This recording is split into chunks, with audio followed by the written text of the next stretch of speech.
O nosso assunto de hoje é sobre os pastores e os anjos. Os pastores que, na ocasião do nascimento de Jesus, estavam trabalhando nas adjacências de Jerusalém, de Belém, e receberam ali a visita de anjos. Importante nós lembrarmos que esses temas que nós estamos discutindo, estudando, serve para uma boa leitura bíblica. Então é óbvio que você deve sempre fazer uma leitura do texto bíblico. À medida que você vai lendo, você vai ganhando aí repertório para melhorar aí a tua capacidade de compreensão, para que sirva melhor no reino de Deus, para que melhore o nosso caráter, pois é a palavra de Deus que vai nos transformando. Não existe melhor cultura do que a cultura do texto bíblico. É ela que vai nos transformando, pois ela é a palavra de Deus. Muito bem. Então nós vamos trabalhar os eventos que ocorreram na noite em que os anjos apareceram àqueles pastores, e a ideia é que você leia o texto de Lucas capítulo 2, do 8 ao 20. As informações que vão aparecendo e vamos discutindo aqui nessa aula servem para você fazer uma melhor leitura, para que o texto tenha alguma coerência de realidade para nós. É muito comum nós tomarmos o texto e, por nós não estarmos muito ambientados sobre as coisas que estão acontecendo ali, não ter ideia, e por isso perdemos muito das questões que o texto quer nos comunicar. Então, a ideia dessas informações é fazer com que você leia melhor o texto. Então, vamos aí a algumas informações que vai nos ajudar a ler melhor o texto. A primeira questão que nós devemos considerar é os pastores. Bom, pastor era uma profissão, eles cuidavam ali de rebanho e esses rebanhos eram para abastecer o comércio de ovelhas no templo. Então, considerando aqui, pastores, a região perto de Jerusalém, ela abastecia o comércio de ovelhas para os sacrifícios no templo. Então, nós devemos considerar aí que estamos tratando nesse texto de Lucas de pessoas que têm uma profissão. Qual é a profissão? Eles cuidam de rebanhos para que sejam vendidos e abastecer o comércio do templo. Isso é de suma importância para a sociedade daquela época. Uma outra informação importante é entender que a topografia montanhosa coberta por pastos de boa qualidade, ela propiciava a criação de ovelhas. Então os pastores, eles trabalhavam dia e noite e o ano inteiro. E quando nós resolvemos colocar essas expressões dia e noite o ano inteiro, não é de só menor importância. Isso vai nos ajudar a entender que a classe dos pastores estava excluída da vida social. Se eles não guardam sábado, se eles não participam da vida religiosa dos judeus, eles são uma classe desprezadas. E a gente deve lembrar que os judeus, eles dão muita credibilidade, eles dão muita importância para a vida social. Aqueles que não participam do culto, que não oferecem oferta ao Senhor, de alguma maneira são excluídos da sociedade. Então nós estamos tratando aqui de uma classe que tem muito trabalho, e por conta do muito trabalho, da dedicação pelo trabalho, eles estão aí excluídos da vida social.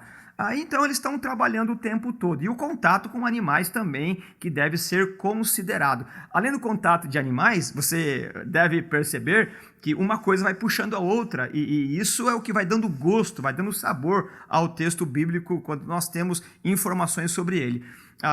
Eventualmente eles tinham que defender as ovelhas. Lembra do caso de Davi, que chegou a matar um urso, lutou com um leão, espantou o leão para defender as suas ovelhas. Então significa que esses pastores, eles estão em contato com animais imundos. Será que um tempo, um dia, um outro, em algum momento eles tiveram que remover carcaça de animal morto? Isso faria deles pessoas impuras para participação no culto ou na vida social de Jerusalém, de judeus. Isso demonstra que os pastores, eles são dedicados no que fazem, mas eles estão excluídos da vida social. Além do mais, nós vamos encontrar aí no texto, logo no começo da leitura, o texto vai nos informar que na cidade de Davi nasceu o recém-nascido, né? Nasceu a criança. Ora, a cidade de Davi, quando nós lemos o texto não explica onde é a cidade de Davi. Isso significa que era um termo bastante comum. Quando alguém dizia cidade de Davi, as pessoas estavam familiarizadas que estava se referindo a Belém. Então não há necessidade de explicar. Então, cidade de Davi, os pastores estavam familiarizados e sabia que se tratava de Belém. Então nós temos aí duas informações que já vai dando aí uma certa capacidade, uma competência maior para nós compreendermos o texto sobre os pastores e a cidade de Davi. Em seguida nós vamos ler no texto que os pastores eles ficaram aterrorizados. E isso é importante porque quando eles veem os anjos, primeiro vem um anjo, depois uma multidão de anjos. Isso deve nos fazer refletir acerca da visão de anjos. Existem algumas pessoas entre nós que dão muita ênfase nessa questão de ver anjos. Eu, particularmente, nunca vi anjo e isso não me faz falta alguma. Eu devo considerar, juntamente com vocês, um exercício de reflexão, de que Deus não nos deve nenhum evento sobrenatural. Deus não é nenhum devedor, ele não deve enviar anjo, não tem obrigação de enviar anjo ou de provocar algum evento sobrenatural. Aliás, o que ele já fez por nós já está de bom tamanho. Aliás, extrapola a nossa compreensão, já mandou o seu filho para que possamos aí conhecê-lo por meio das Escrituras. Então, quando aparece um anjo, que é esse caso, o evento ele é extraordinário, ele não é ordinário. Uma coisa ordinária é que acontece de forma corriqueira. Quando aparece um anjo para os pastores, eles ficam aterrorizados. E todas as vezes que nós lemos acerca de um anjo, as pessoas elas ficam nesse estado de dúvida, de apreensão, ficam aí apavoradas, porque é um evento sobrenatural. Além do anjo, a glória do Senhor encheu o lugar, era noite. E quando isso acontece, quando a gente lê que essas coisas acontecem nos textos bíblicos, as pessoas elas ficam, no mínimo, absortas, no mínimo, em estado de dúvida. Então nós precisamos compreender que a mensagem do Evangelho, ela não se dá nesse nível da sobrenaturalidade corriqueira. A presença de Deus, ela não é uma coisa que acontece, o Shekinah de Deus, a glória de Deus, não é uma coisa comum. Quando ela, eventualmente, isso acontece, isso deve estar na agenda de Deus, ela deve estar no propósito, na agenda, no tempo de Deus. E ora, meus irmãos, nós devemos entender que nós temos a Bíblia, nós temos o texto sagrado, e é por meio do texto sagrado que nós devemos compreender que Deus se revela a nós. Isso nos leva a refletir que quando os anjos aparecem, eles ficam aterrorizados, não é uma coisa que vê o tempo todo. Imagine só, você trabalhando à noite, num dia normal, um dia comum, cuidando do rebanho, de repente aparece no ar, suspenso no ar, um anjo e te cumprimenta. Deus seja convosco, ou seja lá qual for o cumprimento. Ora, isso deve provocar um temor terrível. E várias vezes no texto bíblico, todas as vezes que ocorre um evento sobrenatural, aquela pessoa que está envolvida, ela tem uma mudança assim radical. E aquele momento de experiência, ela extrapola qualquer naturalidade. E interessante também que assim que o anjo comunica, aparece uma multidão, né, de anjos, mostrando que aquele evento se dá à noite. Então vamos trabalhar com um pouquinho mais de informação acerca disso daqui. O que o anjo disse? Não tenho medo, trago boas novas, nasceu o Salvador.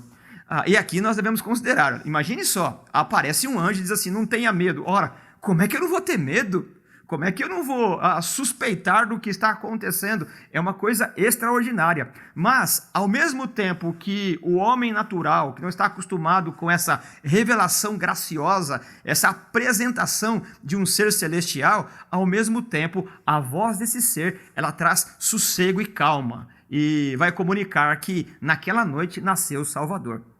E qual que era o sinal? O texto vai informar que o sinal de que eles encontrariam a criança que estava sendo anunciada é que ela estaria deitada, envolta em panos e deitada numa manjedoura. Ora, nós já discutimos em aulas anteriores de que esse fato de embrulhar, de enrolar crianças num pano, era comum, não é? Era de praxe. Agora, colocar a criança numa manjedoura já é uma coisa extraordinária. É evidente que o anjo estava propondo, aliás, estava dizendo para que eles deveriam cuidar ou visitar, né, deixar o trabalho e visitar aquele que havia acabado de nascer. Ora, esses eventos todos aqui, irmãos, vão deixando aí a coisa bastante interessante. Em seguida desse anúncio, aparece uma multidão do exército celestial. Então, a palavra que aparece ali, multidão, é a ideia de um termo militar que descreve um acampamento em que é impossível contar o número de soldados. Então, você tem um anjo falando e, de repente, quando ele termina de dar a notícia que veio dar, aparece uma multidão de anjos. Quantos? É como se tivesse um exército que você não pode contar. A palavra multidão do exército, ela é um termo bélico que diz respeito ao número enorme, incontável, impossível de contar naquele momento quantos anjos tinha ali. E aí você vê um contraste, né, impressionante entre o recém-nascido e o exército celestial. O Deus encarnado, ele nasceu na mais humilde das condições, mas ele foi homenageado pelos mais poderosos anjos. José e Maria, eles eram pobres, eles viajaram em péssimas condições e não puderam descansar numa boa hospedaria. A criança, ela nasceu e foi enrolada em pedaços de pano e colocada no lugar onde os animais se alimentavam. Mas um exército celestial, anjos, cantaram celebrando o nascimento do Senhor. E aqui nós temos muito material para falarmos sobre soteriologia, cristologia. Uma rápida observação em relação à soteriologia. Quando nós falamos de soteriologia, nós estamos querendo falar sobre salvação. É a doutrina da salvação, soteriologia. Quando o homem caiu no pecado, né, caiu lá no texto de Gênesis capítulo 3, nos informa sobre esse evento, Deus prometeu um Salvador. E aí, então, nós lemos que no capítulo 3, versículo 15, Deus prometeu que haveria de enviar o seu filho e por meio da semente da mulher nos salvaria. E aí, isso vamos considerar que Deus colocou em marcha a história. E nesse momento, depois de muitos anos, milhares de anos, o Verbo se encarnou. Os anjos, ao verem a promessa cumprida, eles então explodem em alegria. Ora, anjos não são salvos, porque ou eles estão no seu estado original, ou se transformaram em demônios. Deus não se fez anjo para salvar anjos. E aí, então, eles veem que os homens, a raça humana, não teve o mesmo juízo. E eles explodem em alegria, mesmo não podendo pregar o evangelho para aqueles que tornaram demônios. Imagine nós que experimentamos a salvação e podemos proclamar em nome de Jesus qual deveria ser a nossa atitude em relação ao evangelho da graça de Deus. Se os anjos que não podem pregar o evangelho explodirem em adoração, qual deve ser a nossa atitude? Atitude de alegria, de entusiasmo e de empenho acerca do evangelho da graça. Então você percebe que você tem aí material para falar sobre cristologia e soteriologia. E é bom sempre pontuar que todo o ensino sobre as Sagradas Escrituras, toda a pregação, ela não deve ser somente uma contação de história. E é evidente que ter algum conceito doutrinário. Toda pregação, todo ensino tem que ter alguma doutrina.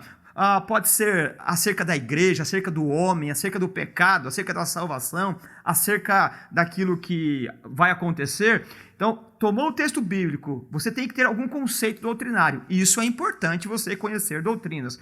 Por isso, a minha dificuldade, por exemplo, de pregação temática. Quando você tem uma pregação temática, é muito mais difícil você expor doutrinas bíblicas, porque você escolhe um tema, vai amarrando o texto de um lado e de outro e não faz uma exposição. Agora, a exposição bíblica num texto como esse vai nos ajudando a compreender, além dos fatos que envolveram, neste caso, a salvação ou a encarnação do Verbo, você tem condições de salientar, de mostrar as questões doutrinárias.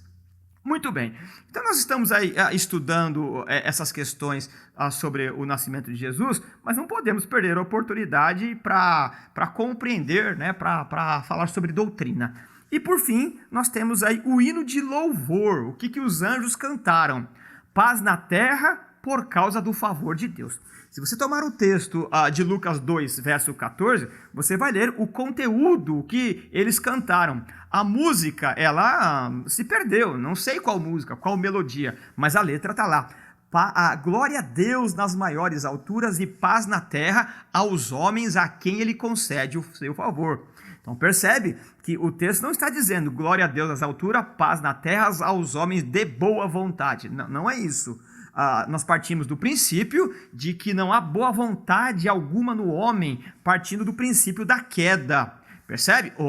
Outra vez, estamos falando aqui de doutrina. O texto vai dizer que é Deus que favorece o homem, não é o homem que vai em busca do favor de Deus. Isso seria obra.